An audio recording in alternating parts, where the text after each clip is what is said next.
Boa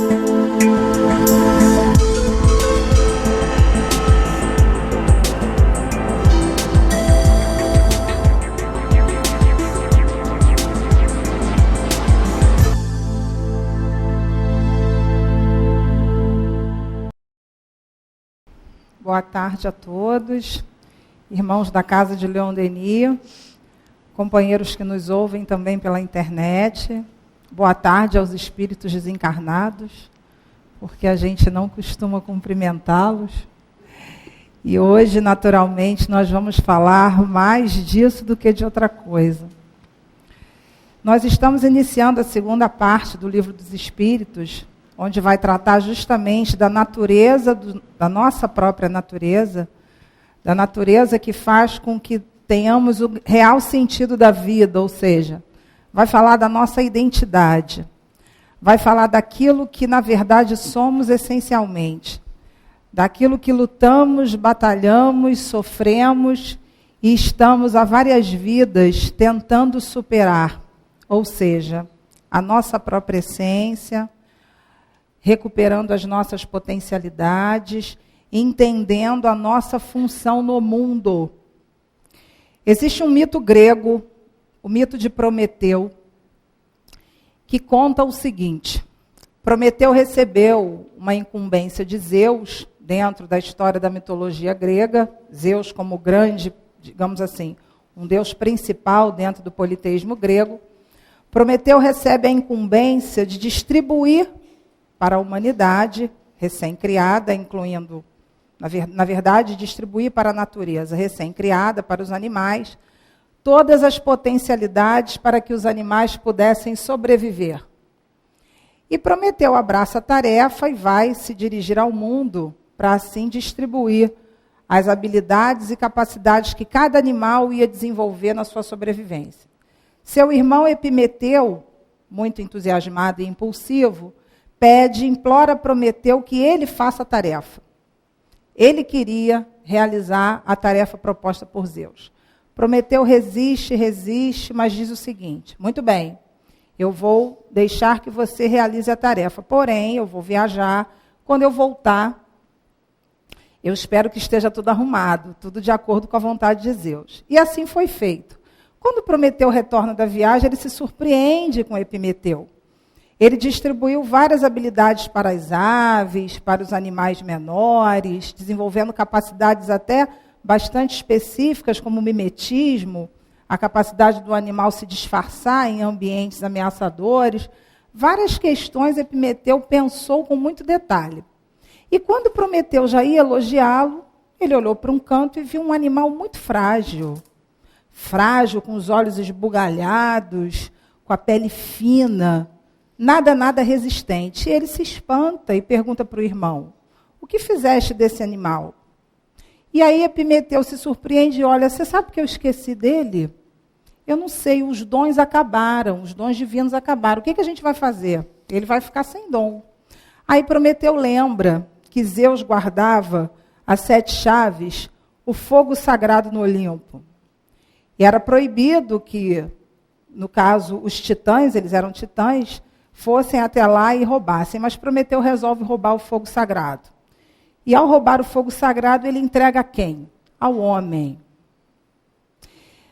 José Carlos Leal, doutor José Carlos Leal, professor José Carlos Leal, ele conta nesse livro, esse mito, O Mundo do Espírito, que é um livro editado pela nossa editora CELD, O Mundo do Espírito. Ele conta o seguinte: esse fogo sagrado que foi entregue ao homem, nós poderemos fazer uma alusão do próprio quê? Da própria evolução do princípio inteligente e a entrega do Espírito. Deus entregou para todos nós um grande fogo sagrado, o Espírito. Aquilo que nós somos, aquilo que faz com que consigamos desenvolver verdadeiros prodígios, aquilo que vai dar mobilidade às nossas ações, que vai dar capacidade ao nosso desenvolvimento mental, que vai nos dar a projeção de sermos os deuses que Jesus falou.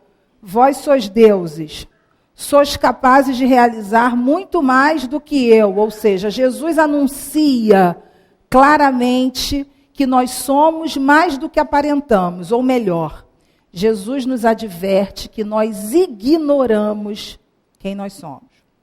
Esse fogo sagrado inspirou, por exemplo, os heróis, não só os heróis da mitologia grega, mas inspirou também os heróis que eram os atletas das grandes Olimpíadas. Nós sabemos que hoje, até hoje, nós acendemos o fogo sagrado. Essa alusão ao fogo, a alusão à nossa chama interior, a alusão àquilo que não morre, aquilo que de fato não é perecível. E o fogo ele tem uma força. Se nós observarmos para o fogo, ele é ameaçador e atraente. Ao mesmo tempo que nós o tememos, nós nos sentimos atraídos por ele, porque ele aquece, ele aproxima, ele é extremamente antigo, né? Antigamente nós nos reuníamos em torno do fogo, e hoje esse fogo vem sendo simbolizado pela nossa família como um grande fogo, não é não? Lá, às vezes é um caldeirão, né, gente? Às vezes não é nem um fogo, às vezes é um verdadeiro caldeirão, né? Mas é ali, né? Nesse grande fogo, nessa grande convivência, que as chamas individuais vão sendo acesas. Nós sabemos pela história da Grécia Antiga que as Olimpíadas elas foram criadas com o objetivo de integração desses povos. Uma ânsia muito grande que vem do nosso instinto gregário. Ou seja, o fogo ele aglutina. A gente está sempre querendo estar junto, porque separado é muito ruim.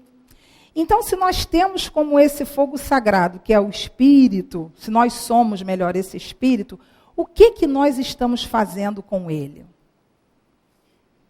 O que realmente nos caracteriza como seres inteligentes do universo, como nos propõe aqui o estudo do Livro dos Espíritos? Kardec, no Livro dos Médiuns, ele inicia a obra com uma pergunta. Há espíritos? Ele inicia com uma pergunta porque essa indagação é uma indagação antiga, muito antiga. Aqueles que dizem que não acreditam em nada, ficam realmente assim, estranham quando a gente fala, você está vendo quem está do seu lado aí? Eu não estou vendo ninguém não, tá? Pode ficar tranquilo, porque eu não sou médium vidente. Mas com certeza tem alguém aí do seu lado, né? Isso é natural, como tem do lado de todo mundo, como tem do meu lado, né? Tem uma série de inteligências desencarnadas que estão aqui. A outra já se ajeitou na cadeira, porque, né? Às vezes é desconfortável a gente pensar nisso, mas é verdade, é verdade. Então, naturalmente, Kardec, quando pergunta a espíritos, ele traz todo um questionamento que nos faz perceber três coisas. Nesse estudo, ele vai dizer que existe uma sobrevivência, existe uma existência e existe uma individualidade espiritual. Leon Denis vai dizer para a gente que em todo homem vive um espírito, lá no invisível. Ou seja, se nós começarmos a parar para pensar, esse ser que nós somos, ele gera um estranhamento porque a gente está muito identificado com a matéria, né? A gente, quando vai se referir, a gente se olha no espelho, a gente vê o corpo. E a gente se acredita corpo. E Kardec vai explicando lá que esses espíritos são exatamente os seres que nós somos encarnados, que povoam esse universo, e que são dotados de uma inteligência e de uma capacidade de moralidade. Só que a gente sabe, pelos estudos do Dr. José Carlos Leal e os estudos aprofundados da doutrina, que a inteligência e a moralidade são apenas duas questões que vão muito além disso. Quantas possibilidades espirituais nós temos que nós ignoramos? Quantas capacidades de antever o futuro, ou de observar o passado, ou de desenvolver a sensibilidade da comunicação, nós desenvolvemos? Quem nunca pensou em alguém e o telefone tocou e era esse alguém? Quem nunca passou por isso? Quem, de repente, teve uma sensação de não passar em determinada rua porque ia acontecer alguma coisa, e a gente não passa em determinada rua e acontece alguma coisa? O que é isso? São pequenas mostras, isso é mínimo, considerando a nossa natureza espiritual. A gente vai ter que falar da novela, né? Porque vocês achavam que eu não ia falar da novela? Eu vou ver hoje de novo, né? A novela das 6, né? Mostra para a gente claramente que o mundo espiritual não só existe, como interfere diariamente em nossas vidas. Quem é que não ficou um pouco perturbado com o destino de Melissa? Lá no umbral. Foi brabo aquilo ali, né? E é interessante que ali mostra exatamente que esse mundo espiritual, assim como o mundo material, ele vai refletir os nossos pensamentos. Ele vai refletir exatamente aonde nós queremos estar. E aí é uma pergunta, aonde nós queremos estar? Será que nós estamos aqui de corpo presente e alma ausente, que está lá fazendo compras? Às vezes o corpo senta aqui e a alma vai fazer compras, né? Vai pagar conta, não tem o pessoal assim? Vai conversar com não sei quem, depois volta. Ou será que nós estamos integrando a nossa perspectiva interna com o nosso corpo onde ele está situado hoje? Então, o Livro dos Espíritos é muito interessante que ele diz assim: a natureza dos espíritos ela não pode ser conhecida com profundidade, mas ela não é imaterial. Na verdade, ela é incorpórea. Aí já confundiu a minha cabeça. Será que a gente acha que na origem do espírito não existe matéria?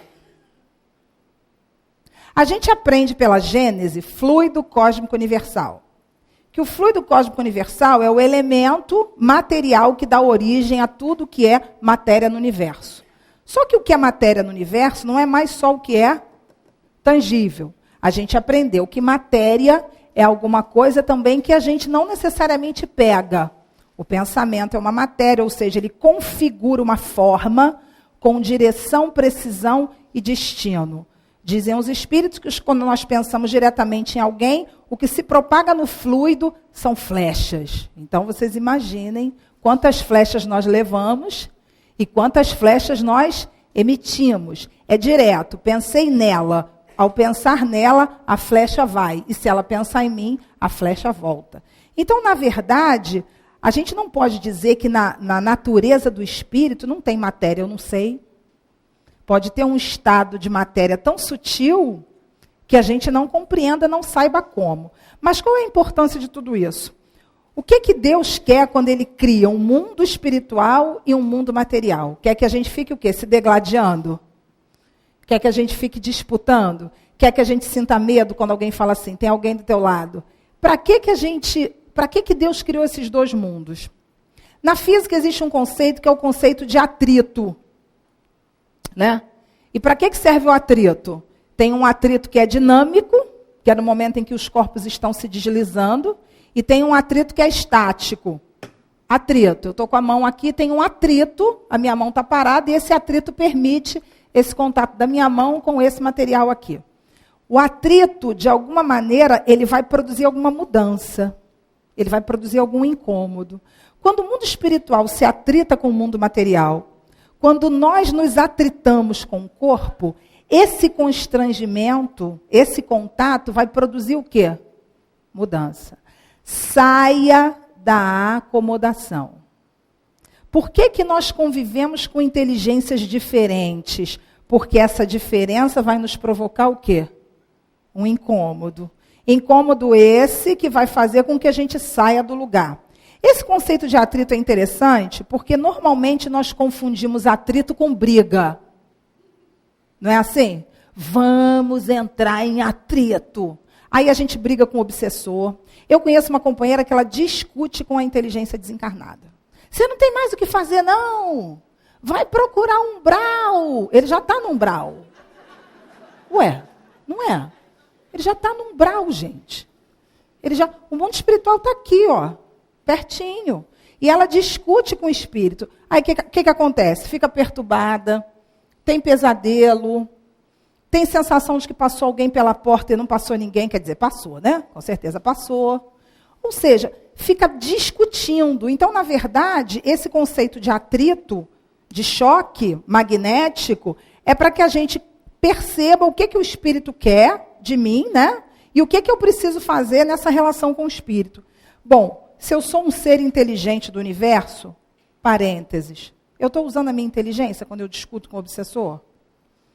Eu estou usando a minha inteligência quando eu permito perceber a minha vida material como algo que foi feito para me espezinhar? Vocês já repararam que a gente tem esse conceito? Deus, eu acho que não tinha nada para fazer. Eu já escutei isso também. Deus não tinha nada para fazer, porque ele estava lá sem fazer nada. Aí ele resolveu criar os espíritos. Só que tem uma coisa muito interessante nessa afirmação, que é bastante equivocada. Exatamente porque Deus é perfeito e misericordioso que ele criou. Porque se ele não fosse assim, ele não teria criado a gente. A misericórdia de Deus fez criar. Porque se ele fosse egoísta, ele não criava. Não é? Se fosse da natureza de Deus ser egoísta, para que ele ia criar a gente? Para a gente fazer o quê? Para a gente entender que nesse processo de superação, a gente vem a várias vidas batendo muita cabeça. Eu vou trazer uma história para vocês que mostra o equívoco de um espírito que, por não entender por que ele tem uma natureza espiritual e por que ele está aqui, quais foram as sequelas que isso gerou quando ele desencarnou. Nesse livro aqui, Dr. Inácio Ferreira, pelo espírito Dr. Inácio Ferreira, de Carlos Bacelli, A Escada de Jacó. Dr. Inácio Ferreira era um psiquiatra, trabalhou durante muitos anos em prol da doutrina espírita, e ele traz uma coisa muito interessante que me apavorou. Ele disse que no mundo espiritual tem muito mais gente perturbada do que aqui, entendeu? Então, né? Ou seja, o que era loucura aqui, lá é 3 vezes pior. Já fiquei meio apavorada com isso. Eu falei, ai meu Deus, olha a Melissa, né? Para onde a gente vai? Duvido que em nosso lar a gente não ficou assim, gente, será? Será? Né? E aí não dá nem para ser porteiro do umbral, porque porteiro do umbral já é uma posição bem interessante, né? Você fica distribuindo a senha, mas nem assim dá, ou seja, é complicado. E ele diz uma coisa muito interessante, ele fala de um espírito que durante muito tempo ele se envolveu no crime. Na verdade, ele foi um serial killer. E esse espírito, ele se ressentia muito ao chegar no mundo espiritual e perceber que havia uma continuidade. Que toda a potencialidade dele agressiva, porque a agressividade é uma potencialidade, ele utilizou para quê? Para matar. E aí ele dizia assim para o doutor Inácio, doutor, tudo que chega na minha mão vira vítima. Eu olho para as minhas mãos e eu vejo sangue. Eu olho para as minhas mãos, eu sinto o cheiro do sangue. Vocês imaginem um espírito no mundo espiritual, já fora da matéria, e aí o doutor Inácio faz um parênteses. O problema não é estar no mundo espiritual, o problema é quando você morre e nem sabe que morreu e volta sem saber que está voltando e continua morrendo sem saber que está indo e fica nisso. Que tem um monte assim, porque desencarna, acha que nada aconteceu, volta, continua sem saber o que aconteceu, retorna, nada aconteceu. Esses são piores. Esse espírito, ele saiu do contexto de crime que ele vivia e foi para uma outra região no mundo espiritual para que lá ele pudesse se recuperar. E doutor Inácio o atendeu na condição de médico, já desencarnado. E aí, o que doutor Inácio fez com ele? Trabalhou com uma técnica de regressão no mundo espiritual. Manipulou os arquivos de memória do espírito, puxou ele para trás. Quando puxou para trás, na verdade, o espírito não foi para trás, não. Ele acessou um arquivo passado. O que ele descobriu? Ele descobriu uma vivência forte de gladiador. Ao longo das encarnações, ele se especializou em matar. Se a gente for olhar para a história, Esparta, o povo espartano é um povo da antiguidade grega, que é uma das grandes civilizações, né? A gente tem aí Atenas e Esparta. Quando a gente vai estudar, por exemplo, a questão da fixação dos espíritos no instinto agressivo, a gente vai observar que em Esparta, por exemplo, a criança com 7 anos de idade, dependendo da classe social em que ela pertencia, porque Esparta tinha divisão de classes sociais, esse menino com 7 anos, ele ia para o mato, ele ia para uma espécie de iniciação de guerreiro, e ele era ensinado a matar.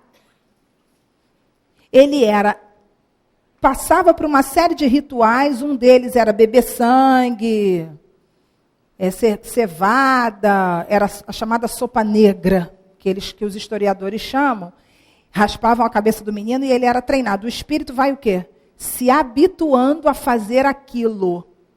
Por isso que o mais importante que a gente tem que destacar, se existe um mundo à parte, Kardec é claro ao perguntar e os espíritos são claros a responder.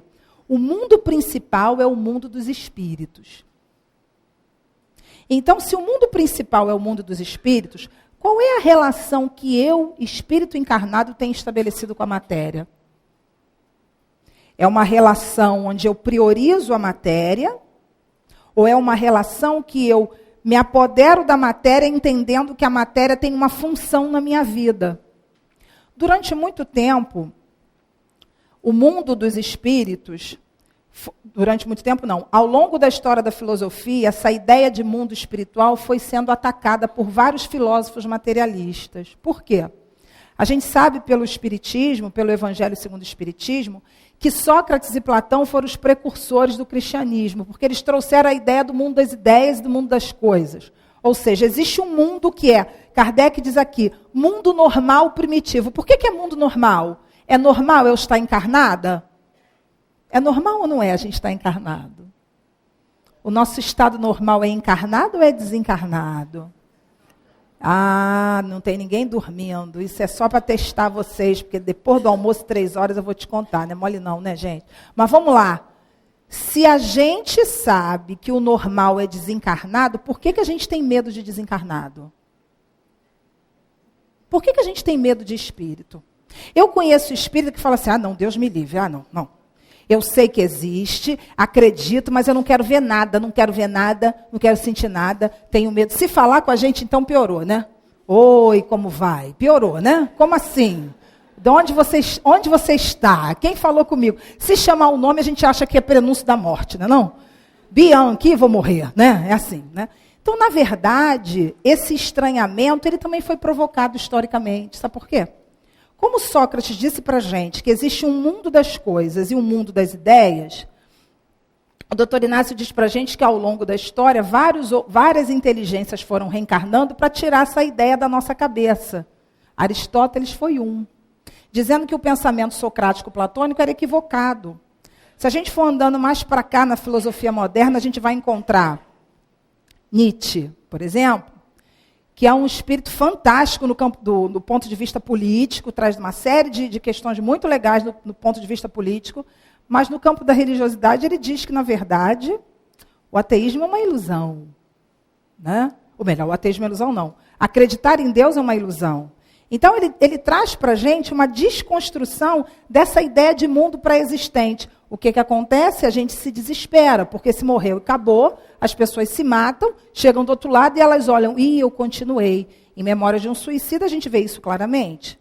O desapontamento do espírito quando ele se percebe. E quando ele não se percebe? Ele vai virar o quê?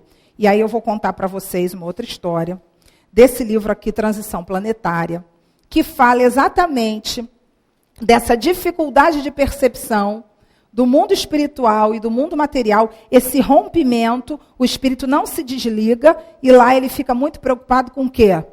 Ele fica preocupado em roubar fluido. Se aqui existem os ladrões, os irmãos que estão na vida do crime, que roubam as coisas materiais, lá existem os ladrões que roubam fluido. Então, o que vai ter de gente espírita desencarnado com medo de roubarem um fluido, não adianta fazer seguro, tá? Não adianta se esconder. A gente vai ter que desenvolver o pensamento elevado para o quê? Bloquear. Então, o que ele diz aqui? Vários espíritos que desencarnaram na tsunami, pelo impacto da morte, pela maneira trágica como a coisa aconteceu, eles não se perceberam mortos. E existem bandos no mundo espiritual, que são os assaltantes do além, que se alimentam de quê? Dos fluidos dos desencarnados. Mas, graças a Deus, para vocês não acharem que hoje eu estou muito trevosa, graças a Deus, existem as inteligências superiores que trabalham em maioria para o quê? Para a moralização do planeta. Digo a vocês, a novela, o filme A Vida Continua, que vai estrear, graças a Deus, todo mundo vai, né, gente? Com certeza, né? Tudo isso é assim como os missionários que estão reencarnando em massa, o que tem de mulher grávida, né? Parece que o mundo engravidou. Outro dia eu contei, eu vi 10. Eu falei, caramba, o negócio... Num dia só, vi 10 mulheres grávidas. Sem contar se tinha 2 ou 3 ali dentro. Aí eu não sei, né? Mas 10. Eu falei, gente, eles estão invadindo a Terra. É uma invasão, né? Uma invasão.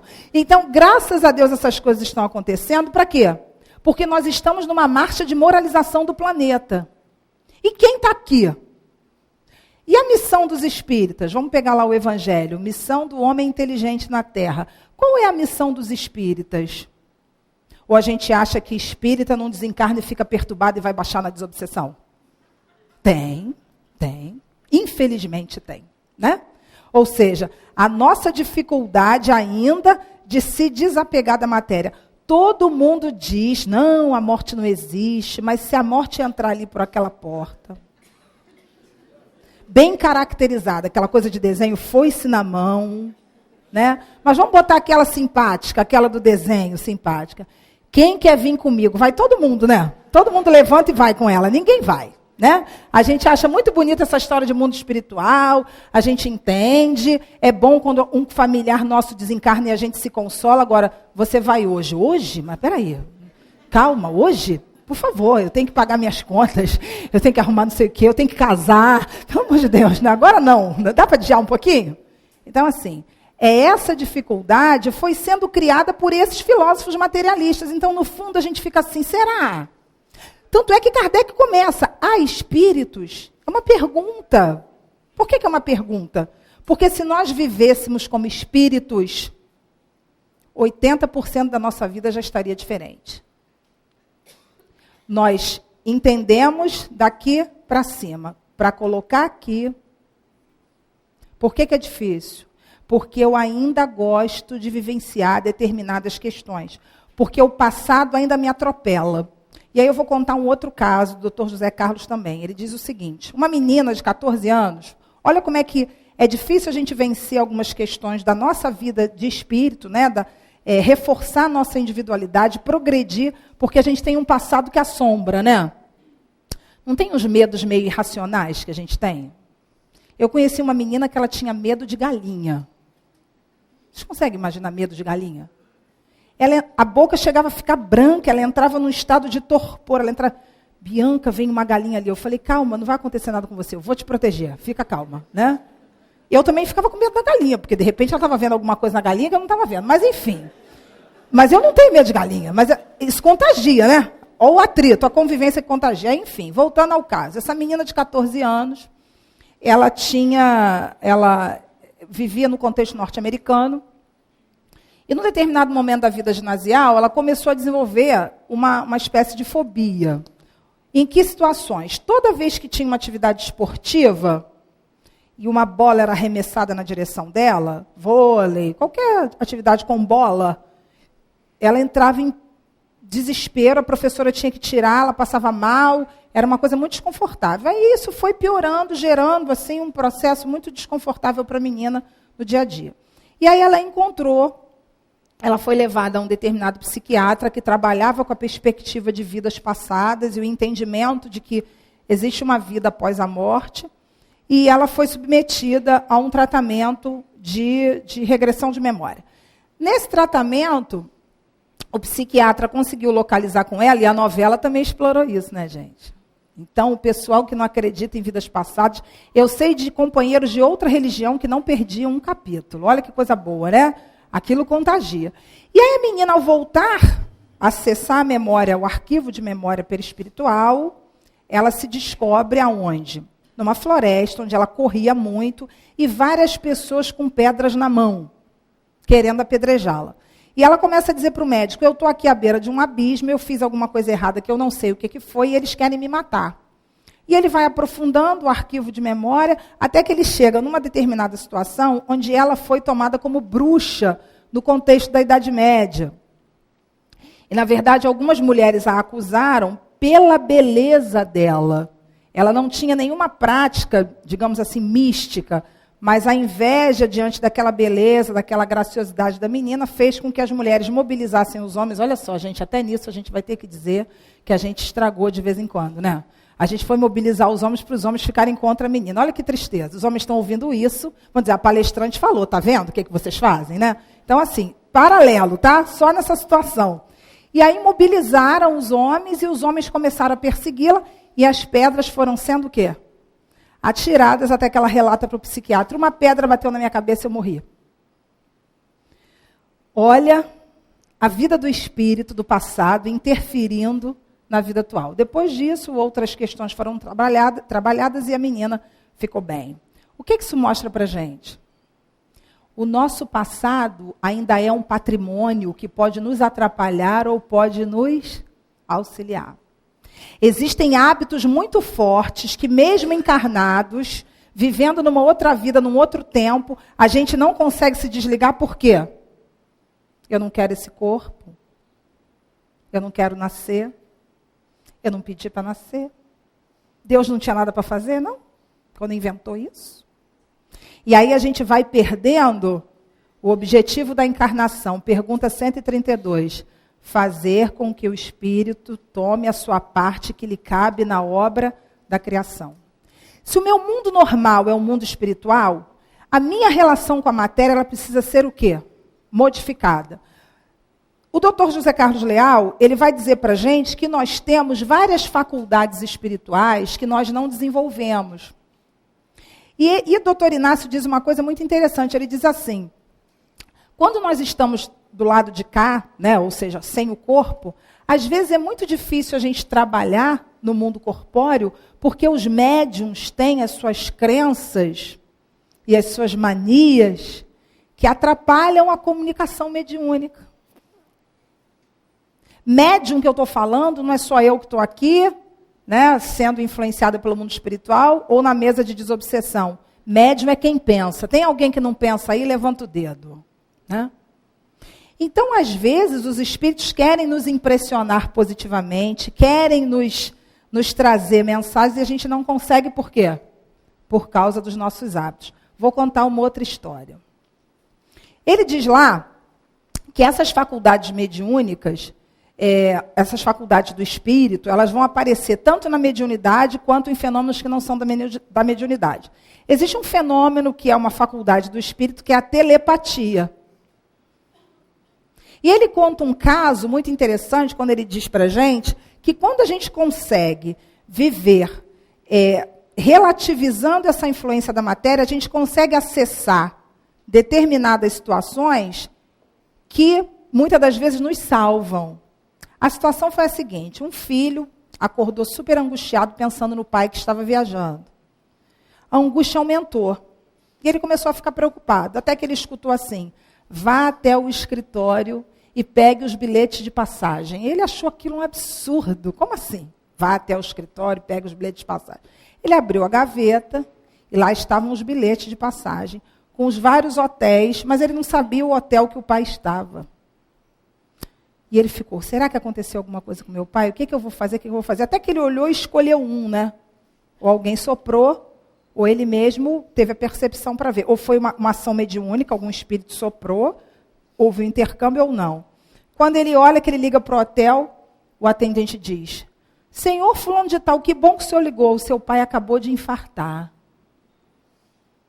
Ele saiu desesperado, foi até o hotel onde o pai estava, mas infelizmente não pôde fazer nada. Mas aí ele pensou, olha só que interessante, aí o professor José Carlos Leal trabalha. Olha o espírito, quando ele consegue se afastar da matéria, ele vai perceber além. Quando a gente está em atrito, a gente só consegue perceber o que a gente está perdendo. Quando a gente está em atrito, a gente só consegue estar numa posição. Eu sou vitimizado por você. Você é o algoz da minha vida. E quando a gente está em atrito, a gente não consegue parar para pensar, por que eu estou nesse contexto para aprender o quê? Se cada um de vocês pudesse me responder e eu mesma pudesse falar para vocês, a gente já parou para pensar qual foi o objetivo da gente reencarnar nesse corpo, nessa encarnação? O que a gente agora, nesse momento em que o planeta está numa transição enorme, que agora, nesse momento, vários espíritos estão se reunindo aqui em torno da Terra, em regiões da espiritualidade, para discutir o nosso destino. A gente já parou para pensar o que a gente, eu, individualidade espiritual, imperecível, eu não vou me destruir. O que Deus quer que eu aprenda nessa encarnação? A gente fica tão preocupado em corrigir as pessoas, tão preocupado em corrigir Deus, o que é pior, né? Ontem, numa situação de trabalho, mas não chegou a acontecer, eu recebi um telefonema assim, olha só, está acontecendo a seguinte situação. No determinado bairro do Rio de Janeiro, um pai se atritou com a mãe, brigou, né, com a mãe, e ele está fazendo filho de refém de 4 anos dentro de um quarto, com uma faca na mão. A senhora tem que vir aqui. E aí? Você sabe o que eu fiz? Primeiro eu comecei a rezar para Leon Denis, né? Você começa a rezar, você fica assim, olha a força do pensamento. Aí liguei para uma outra amiga que também é profissional, olha só, a situação é essa, eu estou indo para lá, fica aí tranquila, porque eu estava com a minha filha. Aí eu falei com as vizinhas, aí falei com a minha mãe, conclusão, se criou uma rede de prece, né? Todo mundo começou a rezar. Eu não podia sair. A minha amiga foi. Passaram-se mais ou menos o quê? Uma hora depois. Não, passou uma hora depois, liga minha amiga, Bianca, a situação se resolveu, a criança foi salva. Vocês fizeram o que aí, hein? Eu falei, não, a gente só rezou. Né? De alguma maneira aquilo contribuiu. O que faz um espírito romper o laço de consanguinidade e fazer um filho um refém? Quando a gente está em atrito, a gente esquece, às vezes, a nossa consanguinidade. Então, se a gente nasceu naquela família, é porque Deus inventou a consanguinidade para facilitar o amor. Deus inventou a consanguinidade para a gente ser mais do que a gente o quê? Tem sido. E aí, eu estou pensando aqui, né? Qual é o objetivo, mesmo que tenha objetivos pessoais aqui, individuais, qual é o objetivo da vida quando a gente estuda mundo normal, mundo espiritual e a nossa essência, se não o desapego? Desapego é uma palavra que suscita uma certa banalização dos bens materiais. A gente não acha isso? Eu vou me desapegar. Então eu não vou valorizar os bens materiais. Será que é bem isso que a espiritualidade quer da gente? Porque se a matéria não tivesse função, Deus não teria inventado, não é? Então será que a gente tem que banalizar a matéria? Ah, não gosto de ganhar dinheiro. A gente mente, né? Quem não gosta de ganhar dinheiro aí, gente? A gente gosta de ganhar dinheiro, sim. Né? Só que a relação que a gente tem que estabelecer com o dinheiro não pode dar uma função além da função que ele tem, que é o quê? Manter a vida corpórea. Agora, quando o dinheiro passa a ser um valor de estima, você sabe com quem você está falando? Olha a minha conta bancária, os verdinhos. Né? Aí eu já começo a atropelar a função do bem material, porque aí eu esqueço que eu faço parte de quê? De um mundo normal, primitivo, essencialmente fora da matéria. E aí o desapego, eu trouxe um livrinho aqui para vocês. Não é um livro espírita, mas é um livro muito bom, né? Da Rosete e da Bárbara. O desapego, diga sim à vida. Ela trabalha 4 questões, deixa eu pegar minha cola aqui que eu não decorei. 4 questões que são interessantíssimas para a gente começar a pensar, já que eu sou um espírito, já que Deus me criou para que eu sobrevivesse a essa vida material, para que eu me superasse desenvolvendo esses fenômenos telepáticos. Antes de eu falar dela, eu lembrei de uma coisa interessante.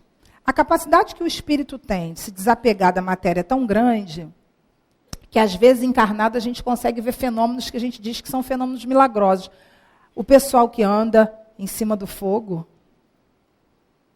os Kahunas, que é um grupo que vive no Havaí, né, uma tribo, né, que vem da origem do xamanismo, eles andam pelo fogo, em cima do fogo, sobre o fogo, e nada acontece com o pé. Vai a Bianca Cirilo andar no fogo, vai ficar sem pé, né? Por quê? Porque é um espírito que não trabalhou. Aí ele diz uma coisa muito interessante, né? O pesquisador diz uma coisa muito interessante. A capacidade de desprendimento e de utilizar o pensamento, manobrar o pensamento de acordo com a sua vontade é tão grande que algo acontece que ele consegue o quê? Suprimir a dor. Quando a gente está em atrito e a gente sai do nosso personalismo, a gente olha a discussão por onde? E pensa assim, como o Divaldo diz, pensa se daqui a alguns segundos isso que você discutiu e brigou vai continuar sendo importante. Às vezes tem coisas que a gente briga, a gente quer ter razão e não quer ser feliz, né? Às vezes é melhor ser feliz do que ter razão. A gente quer ter razão e não quer ser feliz. E a gente não consegue olhar por cima, não consegue fazer o desapego, né? E o professor José Carlos diz uma coisa muito interessante, essa questão do fogo, né? De novo o fogo.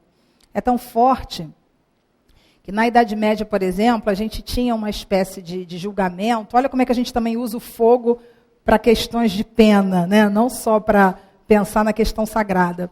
Que essa relação com o fogo era tão forte que havia uma prática na Idade Média chamada ordalha. E era o seguinte, você tinha que colocar a mão em alguma coisa quente, se você fosse um condenado. Se não te queimasse, você estava o quê? Livre. Era o chamado juízo de Deus. E aí ele cita um romance medieval, né, que é Tristão e Isolda, e diz que Isolda, a heroína do romance, ela pega na espada, ela foi condenada ao adultério, ela pega na espada e a espada não queima. A gente pode usar essa expressão como uma expressão de fé? Será que a fé faz a gente entrar em alguns turbilhões e algumas dificuldades e ter certeza que a gente vai sair ileso? Vocês conhecem a história do homem que morreu de frio porque Deus manda ele largar a corda numa escuridão, o alpinista, e ele está agarrado na corda, pegado ali. Você é espírito, para de fazer questão de tantas coisas que são passageiras. Para de sofrer porque você não trocou de carro. Para de sofrer porque você não tem aquela roupa. Para de sofrer porque você não tem esse título. Para de sofrer com coisas que são passageiras. E o homem está lá agarrado. E quando ele estava agarrado, ele falou, Senhor, me salva, eu quero sair daqui, né? Mas para a gente sair dali, a gente vai ter que fazer isso. A gente vai ter que se desapegar. E ele fez o quê? Larga a corda. Você largou a corda? O homem foi encontrado a alguns metros do chão, morto. Quantas vezes as situações da nossa vida a gente não sabe o que a gente vai fazer, aí Deus fala assim, larga a corda. Deixa que eu vou segurar o que você não segura, faz só a tua parte, mas a gente está ali. E o apego tem a ver com as crenças que fazem com que a gente se apegue a pessoas, situações, questões que são lixos mentais e a gente está ali. E aí essa autora diz o seguinte, primeiro obstáculo para o apego, primeiro obstáculo para o desapego. Ela conta a história do elefante, muito legal, das crenças equivocadas que nos amarram. Na literatura hindu, nós temos a história de um elefante que ele, muito pequenininho, ele foi preso a uma árvore, algemado. Né? E ele ficou ali muito tempo, ele tentou se debater, sair, não conseguia. Até que chegou um tempo que as pessoas começavam a amarrá-lo, mas não amarrava a árvore. Então, ele não sabia mais se ele estava preso à árvore ou se ele estava apenas algemado. O que aconteceu? Devido ao condicionamento de imaginar que estava sempre preso à árvore, ele não conseguia mais lutar pela vida. Então, ela diz aqui para a gente que uma das nossas crenças, as nossas crenças nos equivocam e a gente desiste. Isso faz com que a gente fique apegado. Exemplo, a gente monta na nossa cabeça cenários. A gente visualiza as situações porque a gente quer controlar as coisas. Fulano é assim. E às vezes o fulano já mudou, mas eu não mudei, eu não consigo perceber que o fulano já mudou. A minha relação com o fulano vai continuar engessada. Eu vou continuar o quê? Apegada, sem largar a corda. Um segundo aspecto, imaginar que a felicidade depende das circunstâncias. Isso dificulta o desapego, porque a gente acha que para estar bem, fora da gente tem que estar o quê? Bem, muito bem. E com isso a gente vai adiando essa potencialidade que nós somos, vós sois Deus, ou seja, você cria circunstância. Vocês já repararam que quando a gente está bem, a gente acorda bem, o dia da gente tende a fluir bem? A gente até encontra os obstáculos, mas parece que aquilo, de alguma maneira, aquilo se desamarra. Por quê? Porque eu projeto o meu fluido para fora. Eu projeto e eu contagio. Eu materializo as minhas intenções. Então, quando eu acredito que a felicidade vem de fora, eu crio uma posição expectante. Eu fico o quê? Esperando que as coisas aconteçam. Um terceiro aspecto. Eu posso falar até que horas? 5 para as 4? Então tá 4 horas? Ai, que bom, tem mais 10 minutos. Então, vamos lá. Né? O terceiro aspecto, codependência. A gente não desenvolve interdependência, a gente desenvolve codependência. É completamente diferente, ou seja, se eu sei que eu sou um espírito, que eu sou um ser inteligente da criação, que existe um mundo do qual eu faço parte naturalmente, eu não tenho que aprender a relativizar algumas coisas? Eu não tenho que aprender a deixar as pessoas serem o que elas podem, não o que eu quero que elas sejam? Mas aí eu desenvolvo a codependência e falo assim, para eu estar bem, você tem que fazer exatamente o que eu estou esperando que você faça para mim. Tá bom? Tá bom. Né? E aí a gente vai criando as nossas infantilidades. Hoje eu escutei da minha filha uma coisa tão interessante. Eu falei assim, gente, o espírito pré-existe mesmo, né? Nós estávamos almoçando e ela virou para mim. Meu marido às vezes gosta de comer de colher, né? Pegar o caldinho. Né? Às vezes a gente faz isso. Aí pega o caldinho. Aí ela olhou para ele e falou assim, papai, você está comendo de colher? Fez aquela cara assim de reprovação, eu não entendi, né? Aí meu marido falou, tô, filha, por quê? Algum problema? Por que você gosta de comer de colher? Ah, para pegar o caldinho, né? Aqui é mais fácil. Ela falou assim, comer de colher depois que cresceu. Não pode comer de colher depois que cresceu? Eu falei assim, você é uma velhinha, né, minha filha? Quantos milhões de anos você tem? Sabe, uma cara, você me diz que coisa atrasada, né, comer de colher. Ou seja, né, o Espírito mostrando essa capacidade de independência, de raciocínio, e ela corrige. E a gente sabe que essa geração que está vindo agora é uma geração diferenciada, e tem que treinar, né? Gosta de vir para o centro, te questiona, né? Repara se você aumentou a voz, né? Enfim. Então, a gente precisa aprender a desenvolver interdependência, porque nós somos independentes, nós somos seres completamente independentes, individualidades que não tem ninguém igual. Um terceiro aspecto que ela diz aqui, isso eu acho muito interessante, nós somos apegados aos nossos objetivos, a gente não consegue flexibilizar. Eu tenho que passar no concurso público, ou eu tenho que ser isso ou aquilo. Tudo bem, ótimo, a gente traz uma programação. E se não der? A gente faz o quê? Deus abre o quê? Deus abre uma janela só, então ele não seria Deus, ia ser um ser abominável. E a gente, graças a Deus, sabe que ele abre quantas? Mas eu estou aonde? Estou apegada, ó. Espírito que tu és, raciocina, ser humano, né? E a gente está ali, né?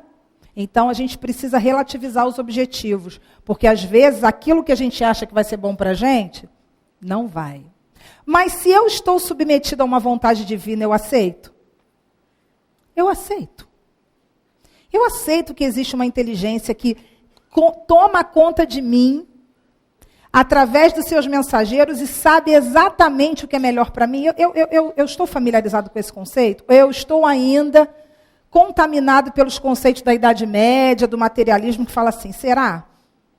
No espaço acadêmico que eu frequento, eu tenho que escutar coisas do tipo, outro dia estávamos discutindo sobre a morte, não sabem que eu sou espírita, né? Por uma circunstância, por falta de oportunidade. E aí eu escutei a minha professora falar assim, estávamos discutindo a morte, aí ela falou assim, pois é, nunca ninguém voltou da morte para dizer como é que é. Eu falei, ai Jesus, eu tenho que ouvir isso. Senhor, a paciência, né? Ela é minha mestra, eu tenho que ouvir, né? Aí eu também não concordei, fiquei calada, né? Aí ela não leu Kardec. Vai um espírito se materializar na frente dela, oi, professor, eu quero ver se ela vai pensar assim, né? Então, na verdade, a gente ainda fica, será que tem mesmo? Né? Quantas pessoas que ainda ficam na dúvida, apegadas a essas crenças? Uma quinta questão, emoções negativas nos apegam às coisas, não é, gente?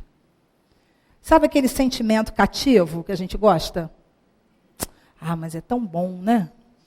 Tão bom lembrar daquele... Mas naquele dia você fez uma comigo, fulano mudou, você viu como é que fulano está melhor? Mas naquele dia... Ele fez uma comigo que eu vou te contar, hein? Pois é, mas fulano melhorou. Sei não.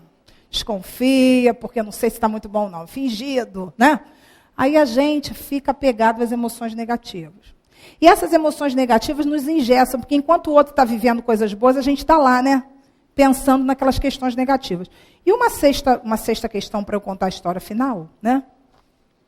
Separar-se do que não tem mais razão de ser. Eu sei que o povo já pensou umas coisas assim, né?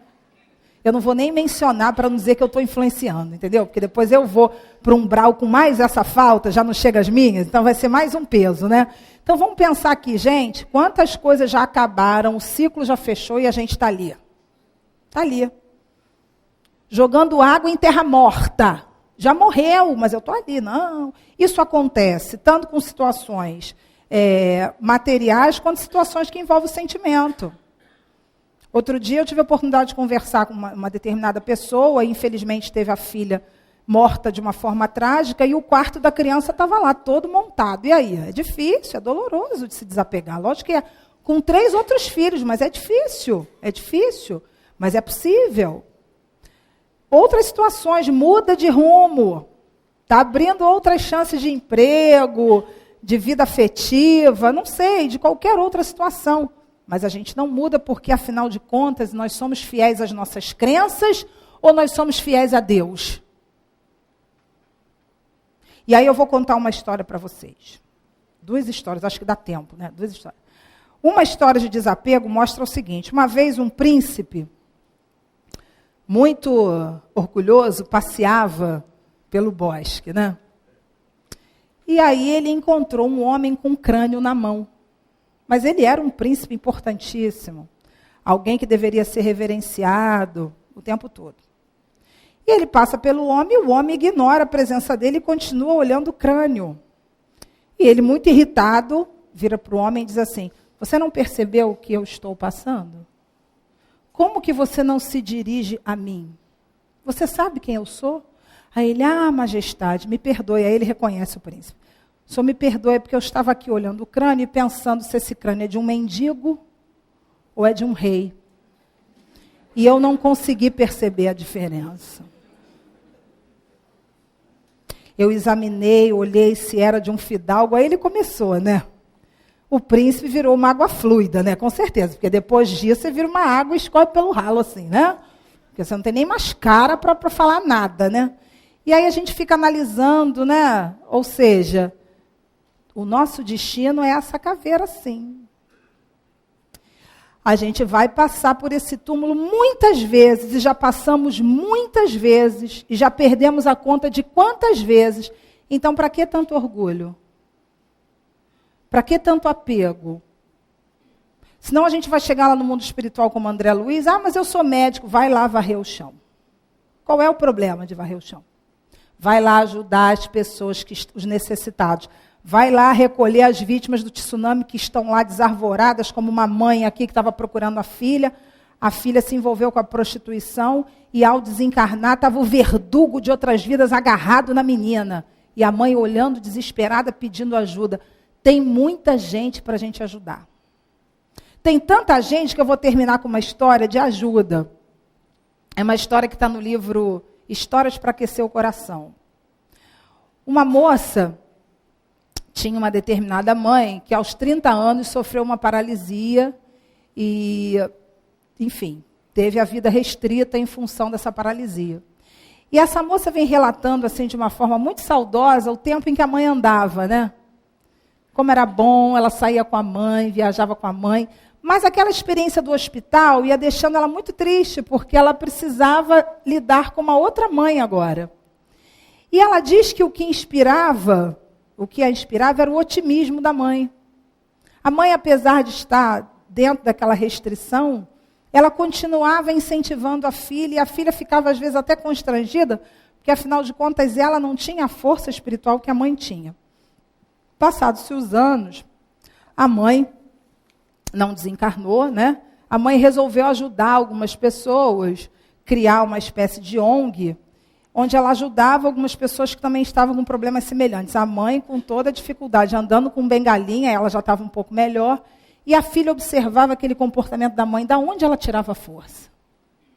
Tão restrita, com tantas dores. Aí um dia, numa festa familiar, ela observa que a mãe já estava um pouco mais velha, cansada, observava os familiares numa situação lá de festa, né, numa situação de entusiasmo, e a filha observou que tinha uma lágrima nos olhos da mãe.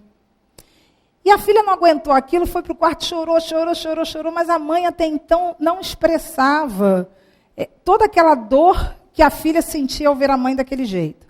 Até que a filha começou a trabalhar num presídio. E, para surpresa da filha, a mãe também foi ajudá-la no presídio, de bengalinha.